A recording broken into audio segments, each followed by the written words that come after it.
벌써 15년이 지난 것 같습니다만은 제가 이스라엘을 비롯한 성경의 땅을 다녀왔는데요. 애굽에서 요르단 그리고 이스라엘을 뒤덮고 있는 돌산, 그 광야 그리고 사막, 이것이 많이 생각이 납니다. 성경의 출애굽 여정을 따라서 애굽에서 요르단으로, 그리고 이제 요단강을 건너서 여리고를 지나가지고 이스라엘 안으로 예루살렘 들어갔던 것이 들어갔었습니다. 근데 요르단 그 북쪽과 요단 건너에 오아시스 같은 여리고 외에는 푸른 나무나 풀을 구경하기 힘들었습니다. 돌산과 사막과 황량한 광야였습니다. 광야와 사막의 차이는 이 연 강수량이 500mm 이하이면 거기가 광야고, 500mm 이상이면 500mm 이하이면 사막이고, 500mm 이상이면 광야라고 한다는데, 거기를 지나오면서 제가 늘 생각했던 것은, 지금 우리는 한겨울에 눈이 왔지만은 산에 푸른 나무가 보이잖아요. 근데 거기는 푸른 것이라고는 전혀 없는 그런 땅이기 때문에 정말 우리나라가 전에 다녀온 권사님도 그렇게 말씀하시는데 정원과 같다. 참 너무 좋은 겁니다. 그런 것이 생각이 납니다. 그리고 제가 갔을 때는 계절적으로 어떻게 그랬는지는 모르지만은 시내산에 올라가기 위해서 새벽 2시인가 나왔는데 얼마나 추운지, 너무 추워가지고 옷을 그렇게 두껍게 입었는데도 벌벌 떨었습니다. 그리고 낮에는 그 뜨거운 햇볕, 참 견디기 어려운 환경인데, 그런 환경에서 이스라엘이 40년 동안 그 광야에서 방랑했다 하는 생각도 들었고, 또 그 중대한 고비를 만날 때마다 광야 혹은 사막으로 나가서 기도했던 믿음의 선조들도 생각했습니다. 성경에서 사막 혹은 이 광야는 특별한 장소입니다. 그곳은 무엇보다도 하나님을 만나는 장소입니다. 우연히 광야로 나갔다가 하나님을 만난 사람들도 있고요, 하나님을 더 깊이 만나기 위해서 일부러 광야에 나간 사람들도 있습니다. 그렇기 때문에 광야는 특별한 의미를 가지는 곳입니다. 주님은 광야에서 40일 동안 금식 기도를 하셨습니다. 세례 요한은 아예 광야에서 사역을 했습니다. 초대교회 이후로 사막에서 수도했던 사막의 교부들이라, 그래서 사막에서 기도하면서 지냈던 그런 교부들도 있었습니다. 돌산에다가 굴을 파고요, 스스로 나오지 못하게, 그리고 그 안에서 기도를 하면서 하나님 만나기를 열망하면서 전념했던 그런 사람들이 있습니다. 성경에는 광야에서 하나님을 만난 사람들의 이야기가 많습니다. 그 중에 오늘 본문에 기록된 하갈의 이야기가 있습니다. 창세기 16장에 처음 등장하는 하갈은 애굽 여자입니다. 사정은 알 수 없지만은 하갈은 가족과 친족을 떠나서 멀고 먼 낯선 땅에서 종살이를 하고 있었습니다. 어느 날 주인 사레가 기니 할 말이 있다며 부릅니다. 하갈은 사레의 청을 듣고 깜짝 놀랍니다. 자기 대신 남편의 아들을 낳아달라는 것입니다. 지금은 종으로 살고 있지만 하갈에게도 언젠가 백마탄 왕자를 만나서 아름다운 가정을 꾸려보고 싶은 꿈이 있었을 것입니다. 그 꿈을 산산이 깨뜨리는 제안입니다. 주인 어른의 나이가 85세입니다. 아직 아이를 생산할 수 있을 만큼 건강하다고는 하지만은 그 노인에게 평생을 바칠 수는 없는 일이었습니다. 아마도 하갈은 이 제안을 받고 많이 고민했을 것입니다. 주인의 제안이니 거절했다가는 미움을 받아서 쫓겨날지도 모를 일입니다. 인자한 주인 아브라함의 사랑을 받는 것도 나쁜 일은 아니지만은 그 할아버지가 세상을 떠나면 자신은 어떻게 하라는 말입니까? 자신이 아들을 낳는다 해도 상속자로서 제대로 대접을 받을지 장담할 수가 없습니다. 또 자신은 흠 있는 여자가 되어서 앞으로 다시는 결혼 못하게 생겼는데 어떻게 해야 되는가? 며칠이 걸렸을까요? 하갈은 선택의 여지도 없었을 것입니다. 마침내 사레의 제안을 받아들입니다. 사레가 기도한 대로 얼마 지나자 하갈의 몸에 태기가 생겼습니다. 그런데 문제가 생깁니다.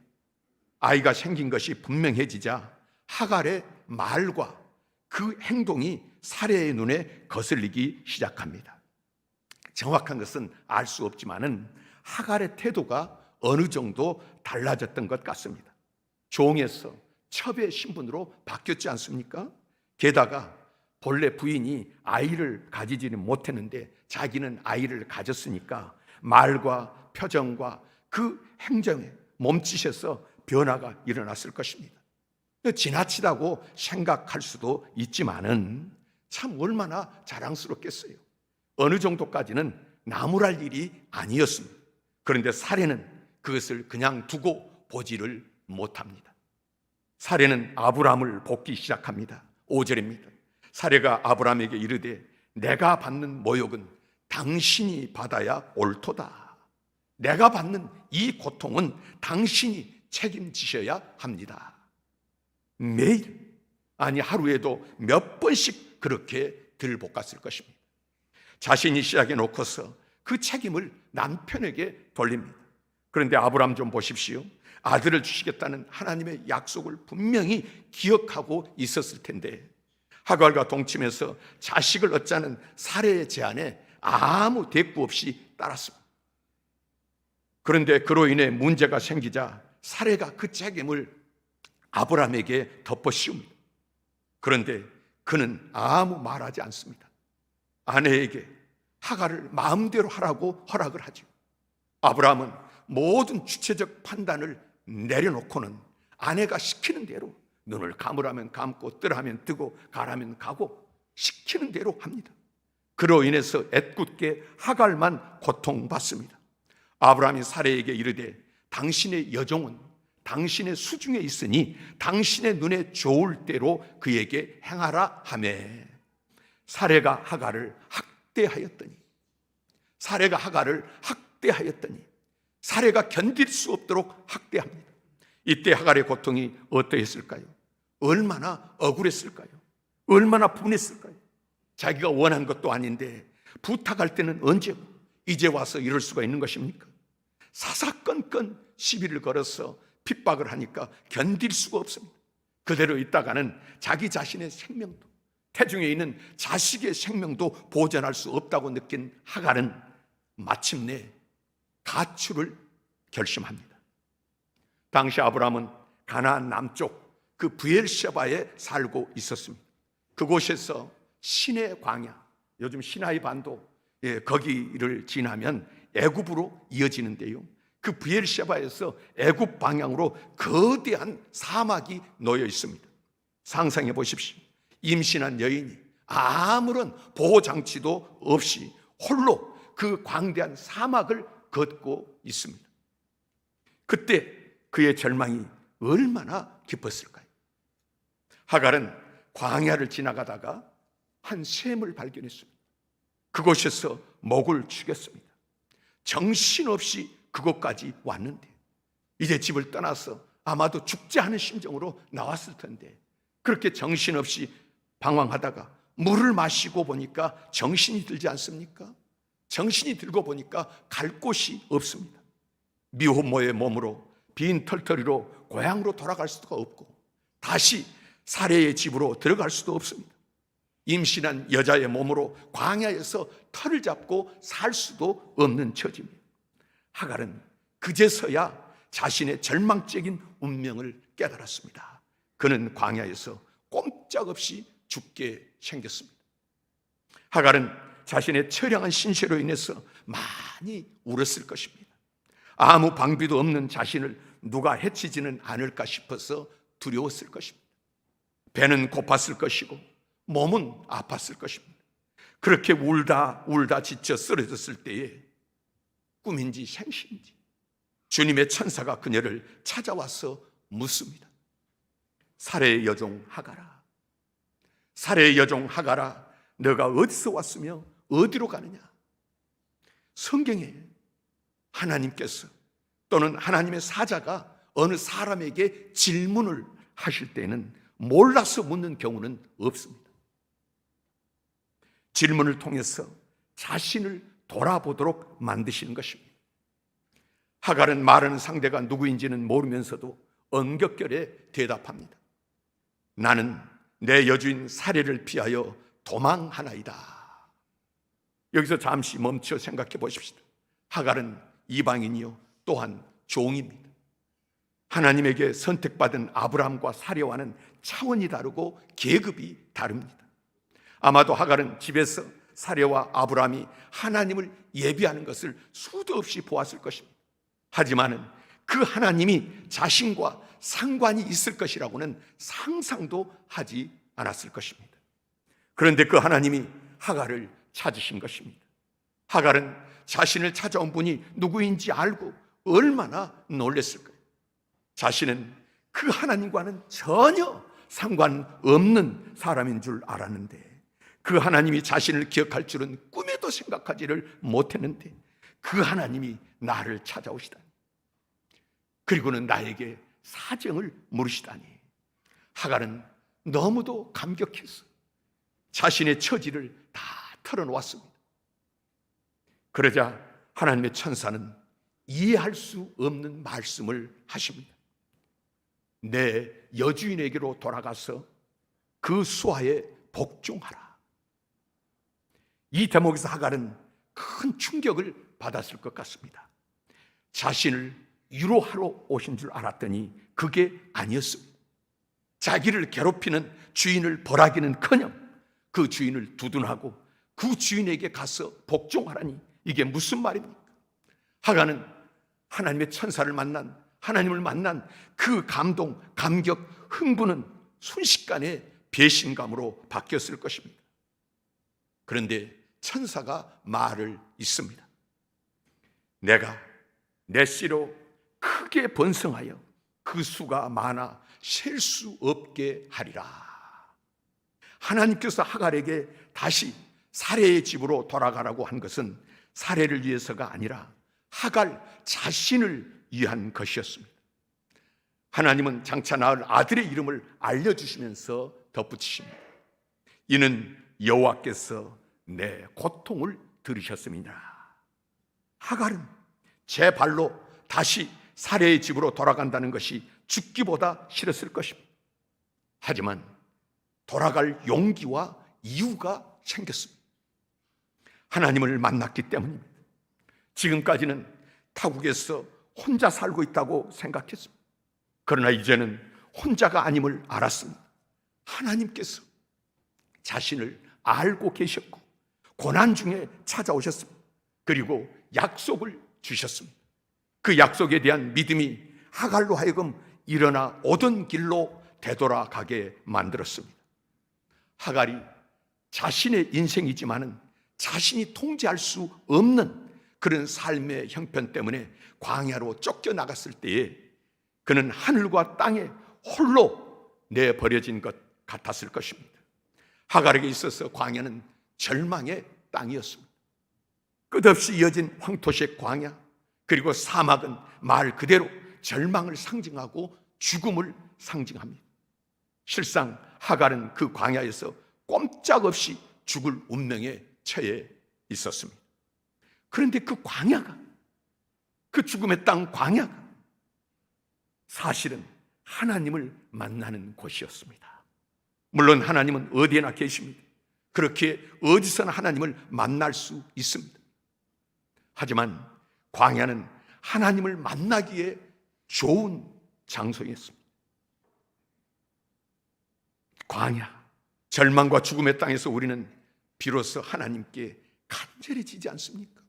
편안할 때는 내가 내 힘으로 사는 줄 알고 누구 도움도 필요 없다 하지만 막상 광야, 죽을 땅이 되고 죽을 병에 걸려 사람의 힘으로는 헤쳐나갈 수 없는 이런 땅입니다 여겨질 때 하나님 앞에 간절해지지 않습니까? 광야는 그런 곳입니다. 하갈은 주인이 믿는 하나님을 알지 못했지만 하늘을 향해서 호소했을 것입니다. 누가 있으면 좀 나와보라고, 누가 있으면 나 좀 도와달라고.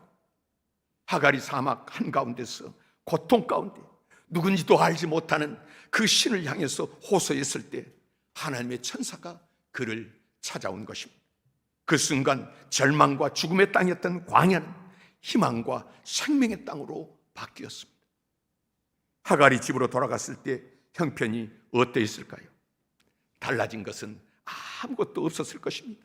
오히려 살해의 학대가 더 심했을 것입니다. 감히 집을 나가? 감히 도망을 쳐? 하지만 하갈은 그 모든 모욕과 학대를 참아낼 수 있었습니다. 따로 믿는 데가 있었기 때문입니다. 광야에서 자신을 만나주신 하나님께서 당신의 약속을 이루어 주실 것이라고 믿었기 때문입니다. 그래서 고난을 견딜 수 있었고 자신을 괴롭히는 주인을 참아내고 용서할 수도 있었습니다. 광야는 이런 곳입니다. 제가 이 설교를 준비하면서 인용한 글에 실린 어느 집사님의 이야기입니다. 그분은 미국에 살고 계시는 교포입니다. 그분은 전라북도 한 시골에서 태어나셨습니다. 아버지는 교장이셨고 6남매의 막내로 자랐습니다. 집사님은 불행하게도 초등학교 5학년 때 어머니를 잃었습니다. 한국 전쟁 당시에 아버지가 숨어 있었는데 숨은 곳을 알아내려고 인민군들이 어머니에게 지독한 고문을 가한 것입니다. 어머니는 그 후유증으로 시름시름 앓다가 몇 년 후에 세상을 떠났습니다. 어릴 때부터 교회를 다녔던 집사님은 어머니가 꼭 살아서 돌아오리라고 믿었습니다. 그런데 어머니가 세상을 떠난 지 1년도 되지 않아서 아버지가 재혼을 하십니다. 소녀는 어린 마음에 그 사실을 받아들일 수가 없었습니다. 그래서 재혼 잔치를 하는 중에 행패를 부렸고 그날부터 새어머니와의 길고 긴 갈등이 시작되었습니다. 당시의 형들은 모두 도시에 나가서 공부를 하고 있었습니다. 새어머니가 들어온 다음부터 아버지는 그 소년에게 집에서 농사를 지으라고 하십니다. 그러나 소년은 공부를 포기하고 싶지를 않았습니다. 중학교를 졸업할 즈음 되었을 때 부모님이 고등학교 진학을 허락하지 않으십니다. 시험만이라도 보게 해달라고, 시험만이라도 보게 해달라고 졸랐지만은 돌아온 대답은 늘 똑같았습니다. 너는 집에서 농사지어라. 너는 집에서 농사지어라. 사정을 따가게 여긴 친구가 당시 소년이 가고 싶었던 고등학교 입학원서를 사다 줬습니다. 소년은 아버지 몰래 원서를 써서 학교에 보냈고 시험 날에는 버스를 타고 도시에 가서 시험을 치릅니다. 당시에는 사흘 동안 시험을 보았는데 첫날 시험을 마치고 와서 아버지에게 사실대로 일렀습니다. 아버지는 어쩔 수 없다고 생각했는지 다음 날 쌀 한 마를 자루에 싸서 아들에게 지어줍니다. 그 도시에 친척집이 있으니까 그 쌀을 가져다 주고 그날 밤은 그곳에서 자고 셋째 날 시험까지 보고 오라는 뜻이었습니다. 둘째 날 쌀 한 자루를 책상 옆에 두고 시험을 치릅니다. 다 마치고 나서 친척집으로 가려는데 발걸음이 떨어지지를 않습니다. 그 집에는 자신과 비슷한 또래가 있었는데 자신에 비해서 모든 것을 누리고 있는 그 아이를 생각하니까 신세지기 위해서 쌀자루를 두고 그 집에 들어갈 수가 없었습니다. 소녀는 쌀자루를 옆에 두고 학교 교정에 한없이 앉아 있었습니다. 어둑어둑 해가 지니까 수위가 와서 나가라고 합니다. 학교를 나오니까 갈 데가 없습니다. 그래서 마음이 끌리는 대로 발길 가는 대로 가다 보니까 열차역이 있습니다. 추운 밤 14살 소년이 역 대합실에 쌀 한 자루를 옆에 놓고 생각을 합니다. 어디로 갈까? 이 길로 서울로 갈까? 그래서 되는 대로 살아볼까? 한편으로는 겁이 났고 또 한편으로는 그것이 자신을 괴롭히는 모든 사람에게 복수하는 길처럼 보였습니다. 그것은 곧 가출이었고 탈선이었습니다. 그러면 인생은 망가지는 것입니다. 집으로 돌아갈까? 하지만 도무지 용기가 나지를 않았습니다. 더 이상 집안의 문제아로 살기가 싫었습니다. 그때 이 소년의 내리를 스치는 생각이 있었습니다. 새어머니로 인해서 너무도 괴로울 때 소녀는 교회 전사님을 찾아가서 불평을 했습니다. 새어머니를 아버지에게 소개해서 결혼을 시킨 분이 바로 그 전도사님이었기 때문입니다. 소녀는 어쩌자고 저런 사람을 새어머니로 보내서 나를 이렇게 힘들게 합니까? 하고 따졌습니다. 그때 전사님이 말씀하십니다. 네 어머니가 그렇게 몸이 불편하고 아파도 돌아가시기 직전까지 새벽 기도에 나오셔서 기도했어. 너무 안타까워서 내가 몸이 불편하니 그만 나오셔요 하고 말씀드렸더니 네 어머니가 그러시더라. 내가 10살짜리 아들을 두고 가야 하는데 하나님밖에 누구를 의지하겠어요? 그래서 이렇게 기도하는 거예요. 네 어머니가 너를 위해 그토록 기도하셨어. 그러니 하나님이 분명히 네 어머니의 기도를 들으시고 너를 책임져 주실 거야. 그러니 참고 견디어라. 그 절체절명의 순간에 추운 밤 외로운 기차역 대합실에서 그 옛날의 대화가 떠오른 것은 천사의 음성과도 같았습니다. 그 대화를 기억하는 순간 소년에게는 믿음이 생겼습니다. 내 어머니가 생명을 바쳐서 나를 위해 기도했다면 그 하나님이 나를 그냥 두시겠는가? 전도사님이 말씀하신 대로 하나님께서 내 어머니의 기도를 들으시고 나를 인도해 주실 것이 아닌가? 하루 종일 먹지도 못하고 피곤해 지친 몸이었지만은 생각이 거기에 미치자 새로운 힘이 생기는 것 같았습니다. 그리고 다시 집으로 돌아가 아버지와 새어머니를 대면할 용기가 생겼습니다.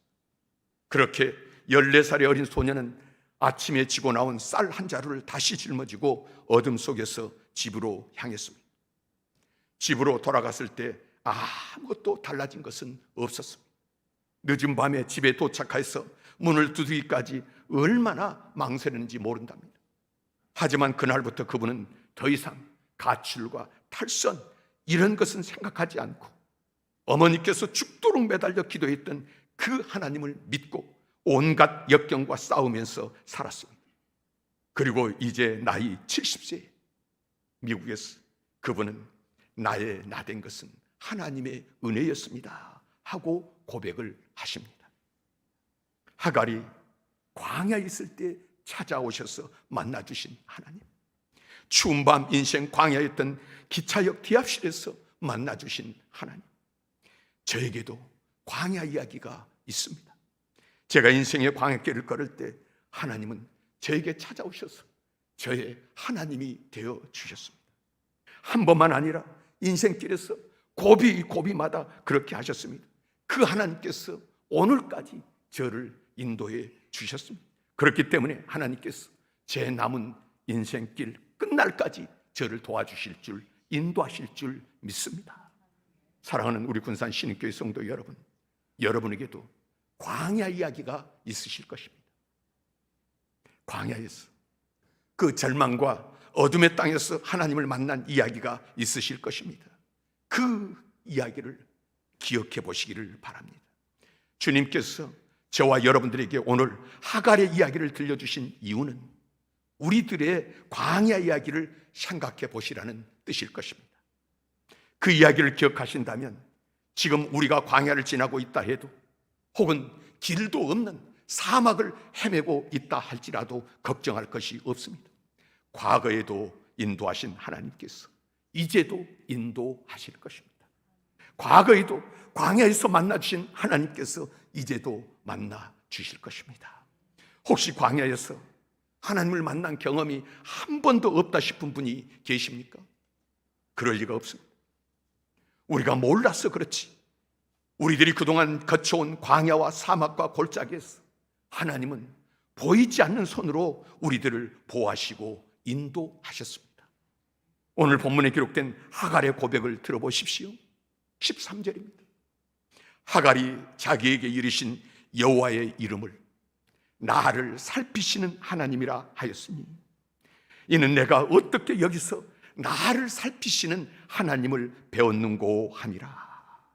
나를 살피시는 하나님, 내가 여기서 이 광야에서 그 하나님을 배웠는데 하갈은 몰랐습니다. 하나님께서 나를 살피고 계셨는지, 힘들고 외롭고 괴로울 때마다 종의 신세, 부모님을 탓하고 세상을 원망하면서 아무도 알아주지 않는 광야 같은 이 세상을 혼자 걷는 줄 알았습니다. 오늘 이 광야에 있을 때 찾아와 만나주시는 하나님을 뵙기 전까지는요, 광야에서 하나님을 만난 하갈은 사레의 집에서 자신이 고통당할 때도 하나님이 자신을 보고 계셨고 인도하고 계셨음을 알았습니다. 상상도 하지 못했던 일입니다. 그것을 깨닫고 나니까 그동안 자기 혼자의 힘으로 해보기 위해서 몸부림쳤던 모든 것들이 어리석어 보였습니다. 그 이후로 하갈은 보이지 않는 하나님께 모든 것을 맡기고 묵묵히 자신의 길을 갔습니다.